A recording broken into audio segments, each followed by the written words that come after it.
Vamos a saludar a Jonathan Tavares, él es periodista de Misiones. Vamos a hablar con él sobre un tema que ayer lo comentábamos brevemente, una situación de horror verdaderamente la que se vivió en Garupá, Misiones. Menores habrían fugado de un hogar de menores justamente allí en Garupá y fueron rescatadas en una fábrica abandonada y detuvieron a 5 hombres.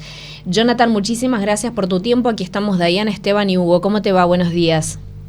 Bueno, un gusto, Dayana, un gusto a todo el equipo ahí, la verdad, muy bien por acá, con algo de tormenta, estaba bastante feo el tiempo por Misiones, se puso complicado, pero igualmente estamos a la orden del día y por supuesto atentos también a estos datos que mencionabas, ¿no? A ver, por decir algunos aspectos que son interesantes poder repasarlos a esta altura.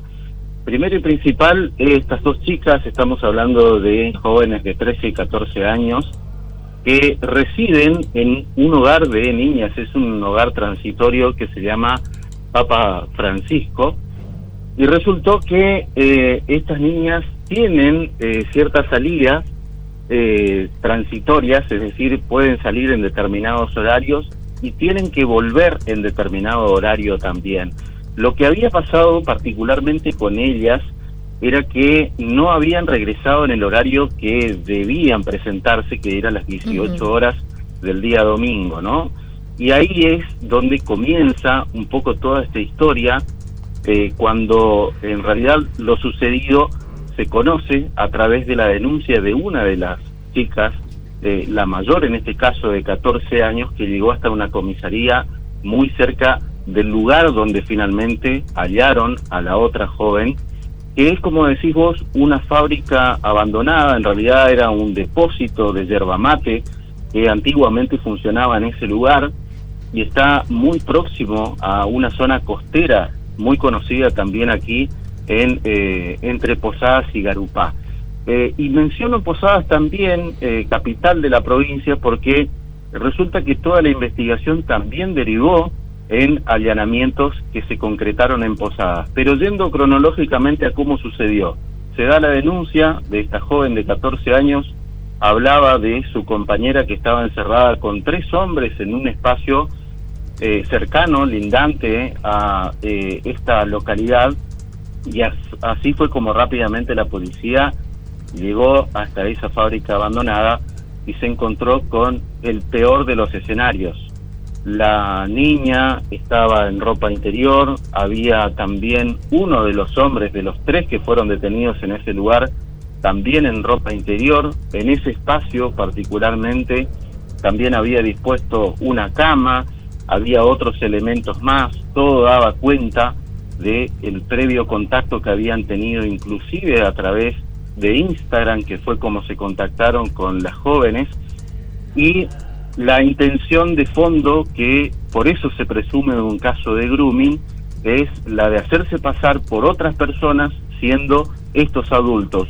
2 hombres de 63 años, otro hombre más de 47, los 3 primeros detenidos en el lugar donde fueron a allanar y donde encontraron a una de las menores, junto con estos 3 hombres, y el resultado luego fue lo que más llamó la atención. Todas las averiguaciones determinaron de que muy cerca de esta fábrica abandonada también había una gomería donde se logró detener a un 4.º hombre de 19 años, y el dato más llamativo, sobresaliente de todo esto, es que hay un personal policial de la provincia de Misiones, suboficial, que se desempeñaba en el 911, que es el sistema de videovigilancia y llamadas de emergencias, ubicado en Posadas, donde finalmente con el juez Monte, que es el juez de instrucción número 2 que lleva el caso, van hasta este lugar. Esta residencia está ubicada en pleno centro de la ciudad de Posadas, donde funciona el centro operativo del 911, y allí fue donde detuvieron a este suboficial de la policía, que totalizan los 5 detenidos hasta el momento por este presunto caso de grooming. Y digo presunto porque toda la investigación da a entender de que fueron mediante engaños estas jóvenes a participar de ese espacio donde las tenían cautivas, porque así también fue como se determinó en la causa, según el juez Monte, y en la carátula, privación de la libertad y además presunto caso de grooming, que es lo que atañe ahora a la justicia, además de todo el cuerpo forense que está interviniendo en las pericias, por ejemplo, de algunos de los elementos encontrados allí. Está también la Secretaría de Delitos Informáticos de la Justicia, tanto como de la Policía de la provincia, y toda esta investigación sigue su curso. No descartan de que haya otros contactos más, es decir, más personas involucradas en este lamentable hecho que, bueno, forma parte de nuestra agenda hoy por hoy aquí en la provincia y ha sido un caso muy resonante de las últimas 24 horas. Jonathan, la verdad que los detalles son terroríficos. Quiero preguntarte sobre el lugar en donde encontraron a las menores, a una de las menores, perdón, porque lo que nos describías y lo que pudimos ver en las imágenes también es que no solamente había una cama, sino que había una especie de mobiliario también en el lugar. ¿Vivía alguien allí? En ese lugar particularmente no como alojamiento, pero sí como un espacio, lo que comúnmente llaman aguantadero, por ejemplo, cuando de repente tienen ciertos elementos que los guardan en un lugar. Evidentemente este era un lugar algo parecido, porque también hay otros elementos muy contundentes allí hallados, que es materia de investigación, productos fílmicos, cámaras digitales, además de los celulares que también se incautó, y otros elementos que evidentemente dan a entender de los fines sexuales que tenía y las intenciones de este tipo de personas. Ahora, sí, hay otro dato más, y con esto cierro esta idea simplemente. Hay otro dato más que llama mucho la atención de los investigadores, es la gran presencia de automóviles de alta gama circulando en la zona. Eso también es otro detalle que es parte de la investigación, y sobre eso no se puede ahondar demasiado por una cuestión de no interferir simplemente en las tareas investigativas, pero sí llama la atención estas características, que es lo que permite hoy por hoy entender de que esta red puede ser mucho más grande, y estaríamos hablando de un caso realmente resonante para nuestra provincia. A ver, Jonathan, buenos días. Lo que nos estás contando, lo que uno puede aseverar, siguiendo lo que tu relato, es que entonces este no sería el primer caso. Podría haber existido otros casos previamente, porque además había una cama, había un lugar como una especie de aguantadero y demás. Y por otro lado, que se podría tratar de una red de trata de personas también. Y nada puede descartarse, digamos, ¿no? Porque además también lo sucedido llama tanto la atención como, así como a nosotros, internamente a la policía, por haber estado involucrado un efectivo en el medio, digamos, ¿no? Y en un área tan sensible como es la del 911 o el del llamado de emergencias, donde funciona también video de vigilancia de la provincia de Misiones. Así que... Pero no hubo otras denuncias, no se sabe si hubo otras denuncias en los pueblos cercanos, en la zona. Por el momento, los datos que aportaron todas las personas que están alrededor lograron determinar de que no eran solamente esos 3 hombres cuando los detuvieron. Fíjate a qué nivel avanza todo esto y la información, sino que en pocas horas pudieron descubrir a este efectivo de la policía y a un involucrado más de 19 años, que fue el detenido en La Gomería. Hasta ahora, después de lo sucedido con los allanamientos, no hubo más detenciones, pero tampoco se descarta de que puedan llegar a realizar nuevos allanamientos, pero por el momento son solamente estos 5 detenidos los que están involucrados en la causa, y obviamente ahora quedan las pericias de cada uno de los teléfonos celulares que hallaron en el lugar, además de los materiales que también encontraron en ese aguantadero. ¿Casos de desaparición, de ausencias de casas, de sus hogares y demás, no hay por la zona? No por el momento, novedades en este sentido. Más de uno se pregunta, dice, ¿cómo puede ser que estas menores hayan salido solas de ese hogar donde estaban alojadas? Es que hay un esquema de, por ejemplo, salidas que pueden realizar las menores o de repente aquellas chicas que estén dentro de este hogar, que son momentáneas, digamos, ¿no? Esto explica un poco el por qué hayan salido del lugar donde estaban, donde deberían estar relativamente más cuidadas, ¿no?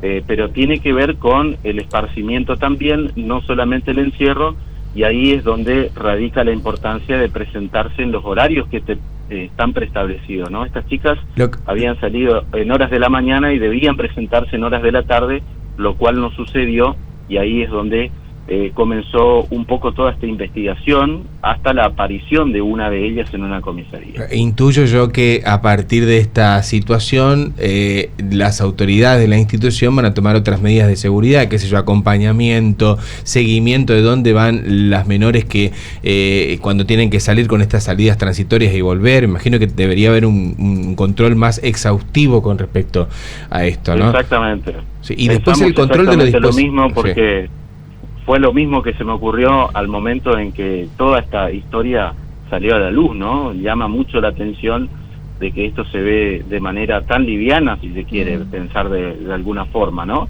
El hecho de esas salidas, y evidentemente esto va a tener también su punto de rigor ahora en poder analizar qué es y cuál la situación de cada uno de los hogares donde de repente, así como en este caso de niñas, hay niños también que están alojados en estos espacios transitorios, ¿no? Porque son transitorios, dada la vulnerabilidad muchas veces y la situación por la que están atravesando. Así que, y por último, Jonathan, eso es un llamado a atención. Tal cual. Y por último, yo con esto te cierro, también creo que debería haber un control por parte del equipo pedagógico, psicológico, acerca de con quién chatea un menor, las redes sociales y demás también. O sea, el control también debería pasar por allí. Y es prácticamente hoy uno de los debates más importantes, ¿no? Incluso hasta en el punto de vista educativo, el uso del celular, que evidentemente en estas situaciones puntuales y cuando involucra a menores, requiere un control más exhaustivo por parte de las autoridades del hogar. Evidentemente esto debe ser un eje a trabajar, y por lo visto que es muy vulnerable también el hecho de cómo se manejan con las redes sociales, ¿no? Cuando se trata de este tipo de gente inescrupulosa, porque de otra manera no sé cómo llamarlo, ¿no? Que mediante engaños siempre intentan lograr ese cometido, esa cosa aberrante, digamos, no sé cómo llamarle, no sé si ustedes tienen algún nombre también, no se me ocurre, pero es tremendamente aberrante, y lo cuento así porque la verdad que nos toca mucho hoy a los misioneros una historia como esta. Fundamentalmente con el juicio que ya enfrentó también Misiones, Jonathan, de los hermanos Quisca, La verdad que es muy reciente también ese caso, y imagino que toda esta situación viene a remover un poco también esa historia. Sí, llamativamente, y esto está bueno que lo menciones también porque después de lo que ocurrió con este resonante juicio también aquí en la provincia, comenzaron a darse una serie de denuncias que mediante la investigación también de parte de la justicia, tanto como de la policía, han logrado encontrar otras historias más, porque Misiones está envuelta hoy con un docente denunciado por grooming también, que se abstuvo de declarar días pasados. Hace no mucho tiempo hablábamos también de un preceptor, no hace más de 2 semanas que ha sido detenido un preceptor aquí en la capital misionera. Es parte de todo este escenario. En Oberá, que es una localidad que está ubicada a 150 kilómetros de Posadas, donde estamos nosotros, también hubo recientemente otra denuncia por grooming, es decir, una serie de llamados de atención que evidentemente despertaron con este resonante caso de los Quisca, que también conllevan, ¿no?, a que se puedan denunciar situaciones que evidentemente aquejan, digamos, a los jóvenes, y no solamente en Posadas, sino en distintos puntos de la provincia, porque sin ir más lejos, El Dorado, que es una localidad distante a 200 kilómetros también de Posadas, hace no más de un mes también se denunciaba otro caso de grooming. Así que imagínense cuánta importancia se le está aportando a todo este tema aquí en la provincia, que la comunidad también sale a denunciar y a decir cuando ve que este tipo de situaciones se están generando en su entorno. Jonathan, te queremos agradecer infinitamente por tu tiempo, muy amable. No, por favor, es un gusto y a las órdenes cuando lo necesiten, ¿eh? Igualmente desde aquí el señor Jonathan Tavares, periodista de Misiones, dialogando con nosotros, contándonos los detalles de este hecho aberrante ocurrido en Garupá, Misiones, donde una menor fue rescatada en medio de una situación que se está investigando por un posible caso de grooming y de abuso de menores.